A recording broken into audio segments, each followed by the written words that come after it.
unlad.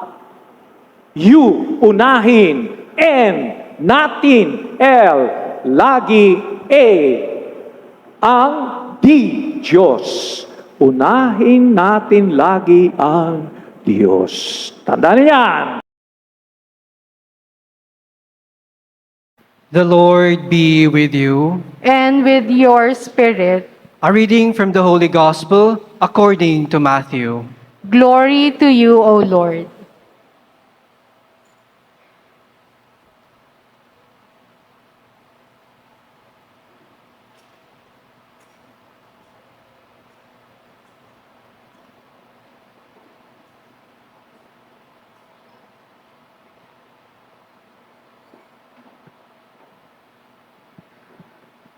While Jesus was speaking to the crowds, his mother and his brothers appeared outside, wishing to speak with him.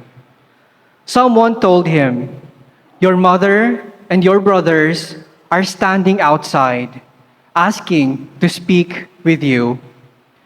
But he said in reply to the one who told him, "Who is my mother? Who are my brothers?" And stretching out his hand toward his disciples, he said, "Here are my mother and my brothers. For whoever does the will of my heavenly Father is my brother and sister and mother." The Gospel of the Lord. Praise to you, Lord Jesus Christ. Please remain standing and make the sign of the cross while we are blessed by His most reverend with the holy book of the Gospel.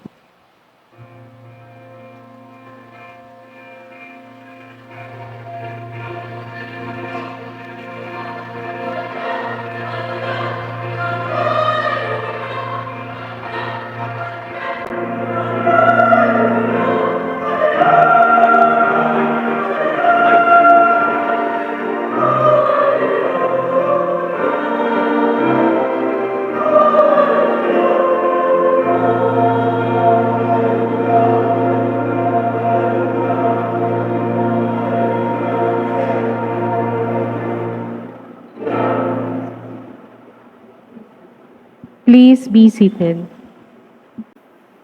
Isang pinagpala at magandang araw po sa inyong lahat. Happy Fiesta! Palakpakan natin ang Panginoon!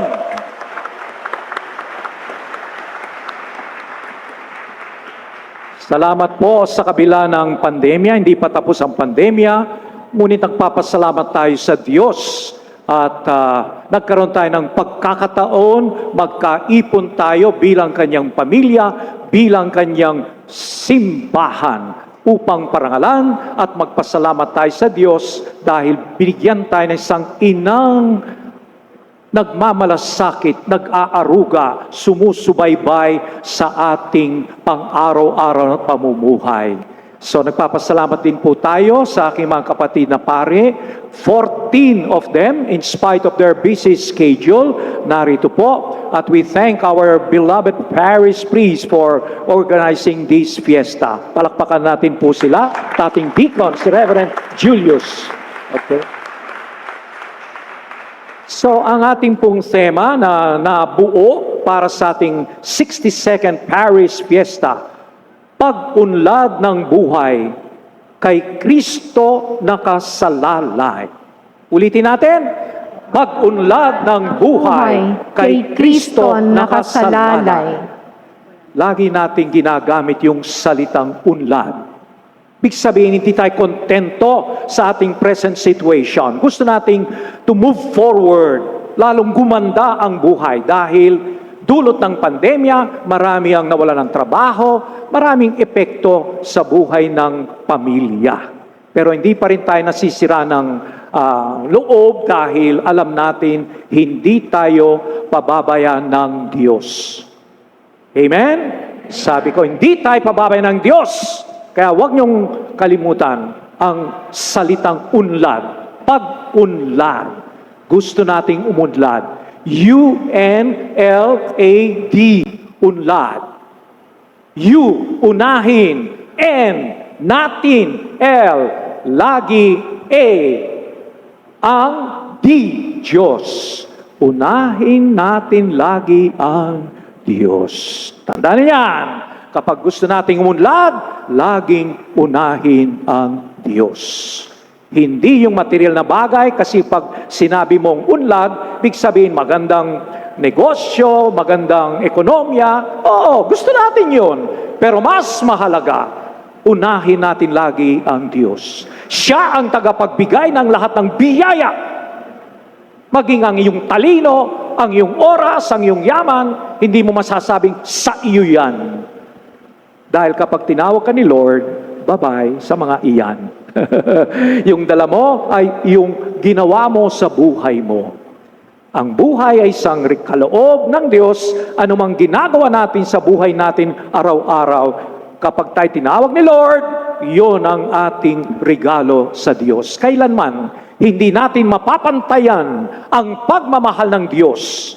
Yan po ang narinig natin sa mga pagbasa. Sa unang pagbasa kay Propeta Zechariah, anong sitwasyon ng Jerusalem, ng mga tao noon, ng mga Israelitas? Miserable, walang kinabukasan. Ngunit nagpadala ng mensahe ang Diyos sa pamamagitan ni Propeta Zechariah. Magalak ka, matuwa ka, anak kong Zion. Ito rin po ang mensahe sinasabi sa atin. Sa kabila ng mga kahirapan, pagsusubok, krisis sa buhay natin, sinasabi sa atin, magalak ka.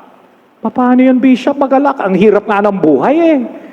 Pero kung kasama mo ang Diyos, alam natin, hindi natatapos sa iyong pangkasalukuyang sitwasyon. Gagalaw, kikilos ang Diyos kung ikaw ay marunong tumawag sa Kanya, kung ikaw ay marunong magpakumbaba, umasa sa Kanya. Kaya, karugtong ng pag-unlad ng buhay, buhay bilang tao, buhay bilang Kristiyano, buhay bilang isang inampun ng Diyos, kay Kristo nakasalalay. Napakahalaga na aminin natin, kilalanin natin na ang ating buhay, pag-unlad, pagsulong ay nakasalalay kay Kristo. Dahil kay Kristo, tayo ay naging mga kaibigan ng Diyos sa halip na kaaway. Kay Kristo tayo pinagkasundo sa Diyos. Sa Diyos na kadalasan tinatalikuran natin dahil sa ating mga kasalanan, kumisan dahil sa ating pagkamakasarili. Pero nandun pa rin ang Diyos. Gusto niyang ibalik ang dating sigla, ang dating kagandahan ng tao bago pa siya nagkasala. Tandaan ninyo, tayo'y nilikha ng Diyos ayon sa kanyang wangis at kabanalan. Kaya nararapat lang tayo ay mamuhay punong-puno ng kabanalan.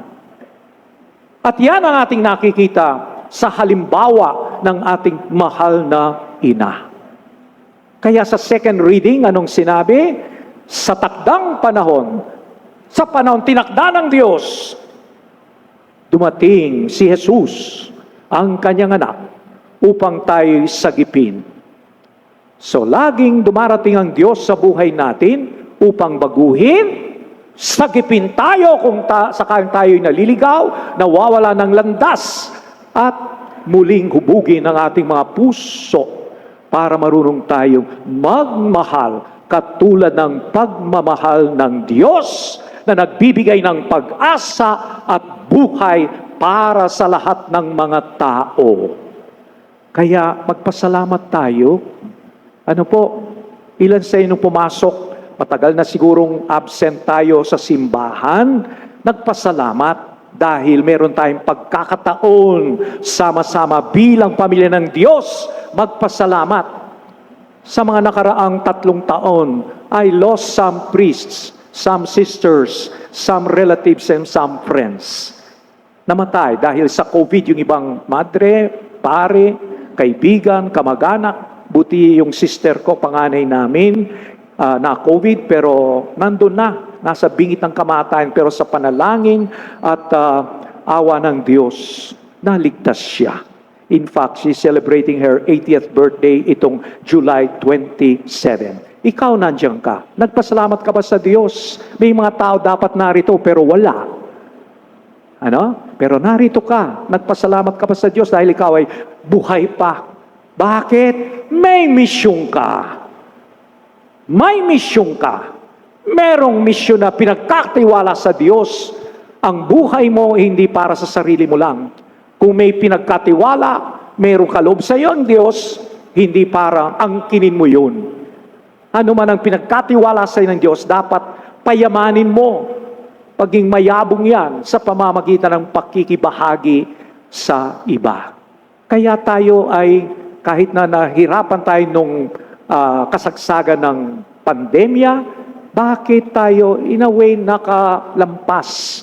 Nagtulungan tayo.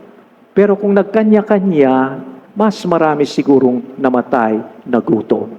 Pero salamat sa inyong pagmamalasakit, sa inyong pagtulong, kahit di tayo napakayaman, nag-aambag tayo, parang yung walang makain, kahit papano may makain sa kanilang pamilya. So, yan po ang isang napakagandang lesson na maaari nating mapulot sa ating mahal na ina.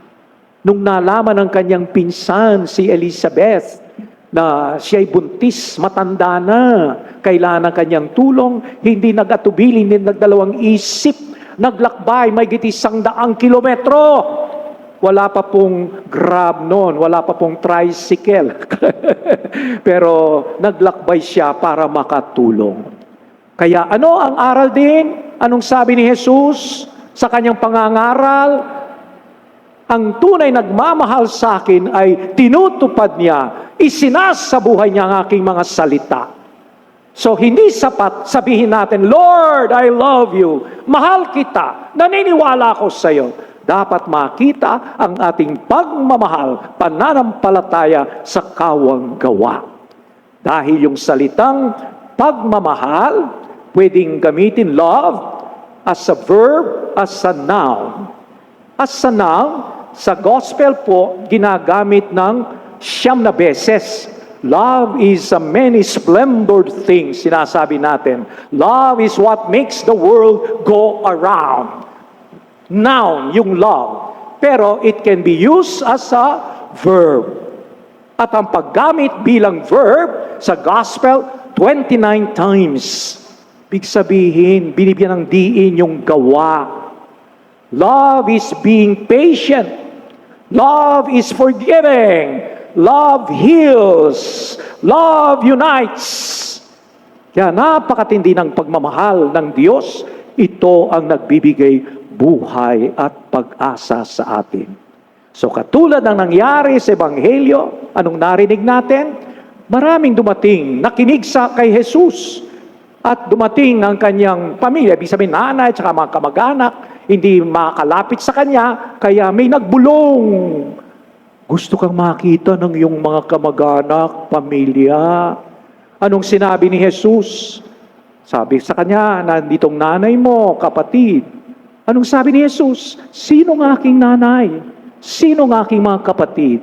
Silang tumutupad, nagsasabuhay sa aking mga turo. Mapalad tayo. Magpasalamat tayo sa Diyos. Ginawa tayong kapatid niya. Marahin ina niya kapag tayo ay tapat sa kanyang salita.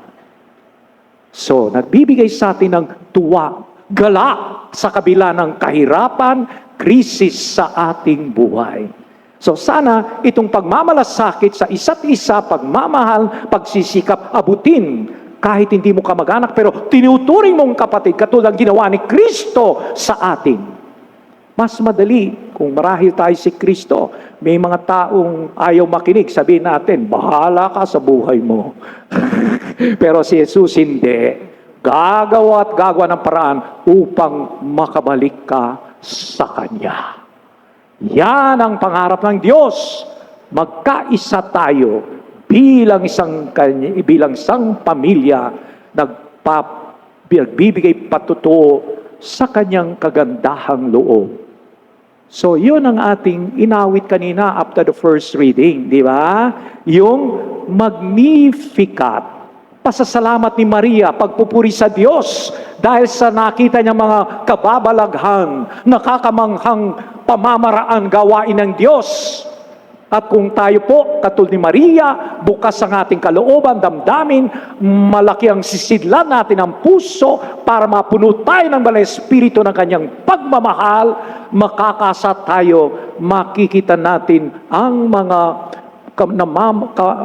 kamamanghang paraan ng Diyos, ang mga gawain ng Diyos. Kadalasan, hindi natin nakikita dahil kumisan bulag tayo. May kumukubli, may tumatakip sa ating paningin.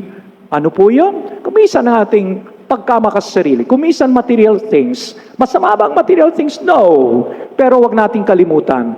Una, nandun ang ating focus. Hindi dapat maalis. Na ang Diyos ang siyang dahilan kung bakit tayo ay uunlad. Yan ang malinaw na pinakita sa atin ng mahal na ina. Siya'y naging mahal na ina ng Diyos, hindi dahil siya ay special. Ginawa siya ng special ng Diyos, pero sa kanyang sariling kakayahan, wala. Kaya nakita natin karamihan po sa mga larawan, statue ni Mary, laging hawak si Jesus at tinuturo ang kanyang anak. Learn from my son. Listen to my son. Sa mga pangitain na naganap sa iba't ibang lugar, sa Lourdes, sa Fatima, sa Mexico, anong habilin ng ating mahal na ina? Magdasal kayo, magrosaryo kayo para sa kapayapaan sa buong mundo. Magulo ang ating mundo, pero hindi isang dahilan upang tayo ay magmukmok at mawala ng pag-asa. Ang ating pagtitipon ngayon, pagkakaisa, pagdiriw ng Santa Misa, naway ito'y maging dahilan upang may mahugot tayo sa oras ng pangangailangan. Nang hihina ka, isantro mo, i-focus mo ang sarili mo sa Diyos na nagmamahal sa iyo, nagbibigay ng pag-asa. Ito ang malinaw kay Maria. Dumaan din po siya ng mga krisis, matinding problema sa kanyang buhay. Pero hindi siya nawala ng focus sa buhay. My soul proclaims the greatness of the Lord. My spirit rejoices in God, my Savior. Sana ang awit ni Maria, maging awit din po natin. So we call Our Lady of Mount Carmel the Flower of Carmel. Ano ibig sabihin? Di ba yung bulaklak maganda? Yung mga nanliligaw, bibigyan ng kanilang nililigawan, minamahal, o yung mga anak, pag Mother's Day o Father's Day, anong binibigyan nila? Bulaklak. Tanda ng kanilang pagmamahal, tanda ng kanilang sarili, fresh, napakaganda. Hindi plastic. Okay? Mag-offer tayo kung plastic, hindi maganda. Dapat yung ating pagmamahal, fresh, at talagang simbolo ng ating pagmamahal, devotion para kay Maria. So, ngayong umaga, nag-aalay tayo ng misa, ang ating sarili. Para ring bulaklak katulad ni Maria, inaalay natin sa Diyos. Nagpapasalamat tayo sa kanyang malaking biyaya, ang kanyang ina. Pinagkaloob sa atin, maging ina natin para maging modelo, maging inspirasyon, maging ina natin gagabay sa paglalakbay natin dito sa lupang ibabaw upang makarating tayo sa bundok kung saan aagos ang kabanalan. Bundok, simbolo ni Jesus. Our Lady of Mount Carmel, pray for us. Amen.